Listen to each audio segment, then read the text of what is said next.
Hello, everybody. This is the first episode of, you haven't heard the name yet, but the first episode of the Auto Dealer Diaries. What do you think about that name? You like it? I don't like it. He doesn't like it. We're already off to a great start. My name is Ethan Faulkner, and who are you? I'm Donald Hayes. How old are you, Donald? How old am I? Yes, sir. 90. Where are you from? Where am I from? Where you live right now? I live in Beaufort. Beaufort, Georgia. That's close to my hometown. Yeah. So we're going to just hop right in. The purpose of this podcast, we're going to be just kind of talking about all sorts of things, whether it be dealerships, cars of the sort, anything. And we're here with a really special guest, as Donald is now here with us. Donald, what is your role or job, your official title at Hayes Automotive? At Hayes Automotive now, I'm president. President? Uh-huh. I'm in the presence of the big boss then. Uh-huh. The older boss. The older boss. So tell us, how did you get into, how did Hayes Automotive come to be? My brother had a place over in Kirkwood, Georgia, a small gas station, 5 stalls, and I was in the Navy when he started it. Well, I was in high school when he started it. He's 5 years older than I am, and I went to Southern Tech, got out of there in the engineering degree, and went on to the Navy on an aircraft carrier for a couple of years, and come out in 1956, and didn't know what I was going to do. I had a couple of degrees, but still, that's what everybody says today. I don't know what I'm going to do now. That's what as a kid, I was like, I'll figure it out, and then you get out and then you realize, I actually don't know what I'm doing. And that's when you really start just kind of praying. That fell in pretty good because my dad done retired a couple of times and went back to work and all that. So I bought him out, went in partnership with my brother, and we stayed over there for quite a while. Started the Chrysler store in 1972. 1972, was selling 20 cars a month and stuff like that. I stayed at the Hayes Auto Service up there for 25 years after he started this one down here, the first store. And it went from there. I finally sold out all that up there, and then we built another store up in Gainesville, and then further north, I got 2 or 3 more now. So what made your brother want to start the business? And then what made you want to be like, you know what, not sure what I'm doing, just gotta, what and you were like, I'm just gonna hop into the car business. I'm sure our dad had a lot to do with it because he's an automobilist all his life, and so it just runs way back. It runs way back, yeah. My dad left home when he was 14 years old, went down to Florida and started working for a car store down there eventually, and that got him going in the car business. But it's in his blood because my grandpa in Jefferson, Georgia, they was bringing T models down the rail, and they were taking them off at semi-finished. T models. Now we're going way back. Yeah, we're going way back. T model day here, and so he was assembling those things, the fenders or whatever. There wasn't a lot to put on there, but he finished assembling them there, and sold them to the southeast section, I guess. There wasn't many of them sold back then, but that's where that got started. So he was in the automobile business a little bit, manufacturing, I guess you'd say. Growing up, did you, was it just kind of just a car environment, just constant? Always was in car stuff, yeah. Can you tell me a little bit about what you, I guess, learned from him? What did he teach you? What was it like growing up in that sort of He wasn't a real good teacher. No, he wasn't a real good teacher. He was okay, but more just observing. But yeah, you had to really pay attention and get it yourself just about. But he helped a lot, yes. He helped a lot. Cut a lot of shortcuts that you really didn't need to do. And yeah. As I look back now, I think more about what he really did. When you're young and your father does things for you, you don't seem to pay too much attention until later on. Then you look back and say, man, he did do a lot. For example, I had a 37 Ford. The shift was in the floorboard. Well, sooner or later, for some reason, I forgot what now, he put it up on the steering wheel, like a 40 Ford would have. The first Ford was 40. They had it on the steering wheel. Well, he did all that. And one day I was in college, and I come home. I said, transmission's messed up. Well, don't worry about it, something like that. The next thing I knew, he had it out in the garage, had the transmission out, redid the whole thing, and in 2 days I was riding in it again. I don't think I even thanked him for it. I guess I should have, shouldn't I? Yeah. Stuff like that. So so you learned a lot of like experience from just like watching him fix cars. Oh, yeah. Seeing that over and over and Yeah, over again. yeah, yeah. He probably fixed like hundreds of thousands. Oh, he was a of great cars. mechanic. He worked at the time, back in 1950, 49, 50, 51, he worked at Frost Motor Company, largest Ford dealer in Atlanta, on Peachtree Street there. And he was one of the better mechanics there, and he did that a lot. He sold a lot of cars for us, too, along the way. So kind of like, he kind of like paved the foundation, and you kind of like took a step back. We're like, maybe I'm not really, cars are cool, but they're not like what I want to do with my life. And then he started, went in the military, and then you kind of came out, and then you were like, kind of found like a new love for it, or was it at first kind of like you were just like, I'm gonna do it because I need to do it, or was it like a newfound like love that you found for fixing cars and the selling cars? And well, when you get hungry and you're not making any money, you'd be surprised what you'll do, whether you like it or not. That is facts. My brother worked with my dad up at this Ford store as a helper for probably 2 or 3 years. So he came in through there pretty strong. Like, were there any? Your brother starts the business, you come along, you guys are like working together, co-founding it. Like, were there any difficult challenges or periods of time that you faced during like the startup of the company or throughout like the first maybe decade of it? Well, yeah, things come along, and back in the early 50s, 50, 51, 52, automatic transmissions came into play pretty heavy. The older mechanics, so to speak, didn't want to fool with them too much. So we jumped headstrong into automatic transmissions for close to 30 years there. And at one time I had 2 or 3 men. All they was doing was taking transmissions in and out. I had two guys overhauling the transmissions, and myself, and we did that for years and years. Made a lot of good money in it. So you took advantage of like something new coming along, like you fellas are doing now with social media. That's right. Yeah. So you've been in the car business for like decades now. How long has it been? 56 is when I got in it full time. So it's 1956. So it's been about almost 70 years then. Yeah, my brother started over there at that service station. Gosh, I was in high school. 1951 probably. 51 or 52 is when he started. So about like 70 years, give or take. Yeah. Here's something I thought about, because you're talking about like T-model, you're talking about like 1950s era. So 50s that's was like around strong era for me. And my brother along there was probably 1948, right after World War II. Yeah, I was going to mention, like, that's like right around World War II. Like, right after the war. Right after the war. So like, did the war in any sense like make an impact on like the automobile industry, or like did it change anything up? I'd love to hear about that. Like, how did it change it? Did it increase production? Like, decrease production? Like, what was it like when the war hit? Did you guys just start?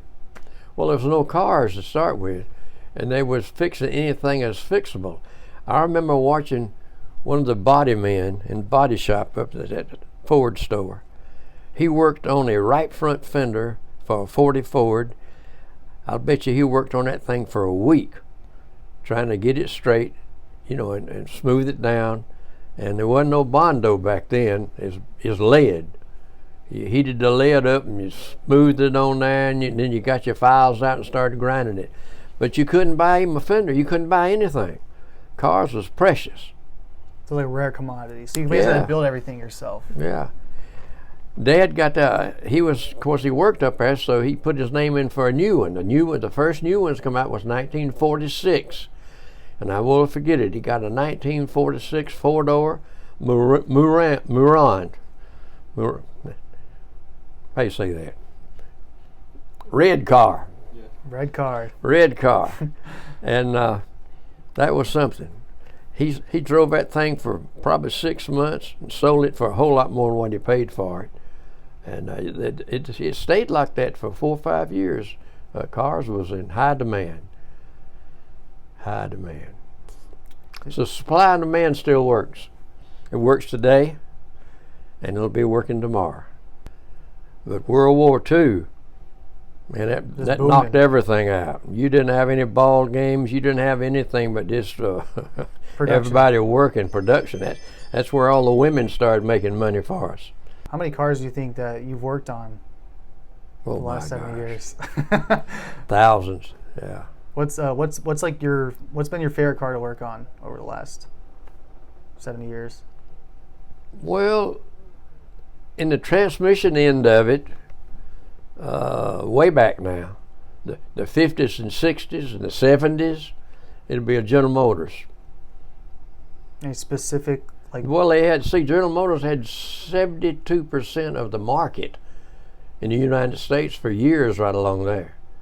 Yeah. That's before the foreign cars started coming in pretty strong. When would you say that like Hayes Automotive like really started hitting the ground running? Well, it wasn't 72.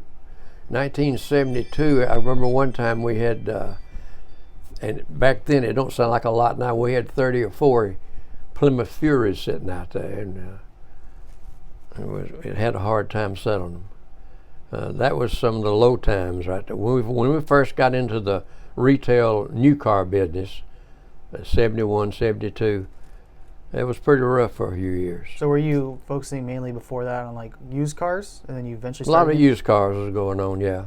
So there's a difference between like the used car and the old car business. I mean, the used car and the new car business. Is there a big difference when like in those? Not the way we do it now, because you got a lot of them you're buying off a lease, and executive cars and all that. But back then though, it was a. Back then it had quite a bit of difference, yeah. A used car was really a used car. Now it's a pre-owned car now. That's right. It's like used car has been used for like. But 6 we got a months lot of them, they got 10 to 15, 20,000 miles on them, so and still under factory warranty. So back then you didn't have all that. Iacocca, he's the one that started all this 50,000 mile stuff. Back then, General Motors, I think at 12 months or 12,000 miles, that was the warranty on some of the cars back then. That's how short it was. And then it finally went up to 2 years, 24 months and stuff like that. And Lee Iacocca come along. They fired him at Ford because he made the Mustang and he wanted to buy into the company and they wouldn't let him buy in. That's what I hear now. So he left there and went to work for Chrysler. And it's probably a good thing he did. I think he saved us out of a lot of troubles. And he made a Mustang for the Ford company, and you know how famous that thing still is. So he was a good, strong, intelligent businessman. You guys were selling a lot of like just American cars, and then did it reach a point where you started dabbling in like the foreign car industry? Yeah. And were you like hesitant at first? You're like, oh yeah. Tell us a little bit about that. Didn't want them. Yeah, we're all American. Did you find the foreign cars to be better or worse at first? Well, to start with, they wasn't all that good, but something happened in Japan, mainly to start with, and their quality started picking up. And about 5-6 years after we started selling a lot over here, their quality outran ours. It's tore us up, and they've kept it ever since. And that's what brought them on so strong. We got good cars now, though. It's quality's up now. We can hang on to it. Quality has come up in the automobile business on everybody's brand, no matter who it is. The quality is a lot better than it used to be. Back when you were selling cars, what was like the most important selling point or feature that you really focused on when showcasing a car to a customer? Probably the warranty, for one thing. That's really important. Yeah. Oh yeah. Especially if it's got, if it's a used one with a few miles on it. Pre-owned, we call it. Pre-owned car. They want to know about the warranty and all, extended warranties. We sell all that. Have you ever thought about building your own car? No. After you work on them enough, you don't want to build. I've got a lot of buddies. Never crossed your mind once. I got a lot of buddies in there. They got some money along the way, and man, they got a garage full of 4 or 5 cars out there that's worth quite a bit of money and all, but that never did interest me that much. If you could build a custom car for yourself, with features from like different models, like what would that perfect car look like? Like you have access to every single part, every single transmission, every single type of model, whatever it is, and you can make some dream car, what does that look like? Well, it wouldn't be a Packard, and it wouldn't be a Studebaker, and it wouldn't be a Fraser or Kaiser or a Henry J. I don't know. It'd take a while for me to figure that one out. As far as the running gears in there, Chrysler's always been leaders in engines, transmissions, differentials. I'd probably have that as the running gears in one. And then body style, I'd probably hang on to old General Motors. They was always real strong with how cars looked, and it sold a lot of cars for them. I'd have chrome on it. Oldsmobile one time back in the 1952, 53 had the best looking car going down the road. Had a lot of chrome on it. Pontiacs too. Pontiacs was a good car. Beautiful good looking car. Those are all the questions I have for today. Do you have anything you want to leave with the viewers? Well, you have to take care of your customers, that's for sure, and you'll eat a lot of things that you really shouldn't have to, but you will. But you got to take care of your customers, because you want to repeat out of them. That is your business. That's who keeps you in the car business, is your customers. And if you don't do it right and fair, the guy down the street will do it better than you do it. So you got to stay ahead of the game. Well, Donald, I thank you so much. Thank you so much for sharing the wisdom and telling us about like the history and about competition from foreign nations and all those things. Very interesting stuff. And congrats, you're the first. You're part of the first episode, the first podcast of Hayes Automotive. How do you feel about that?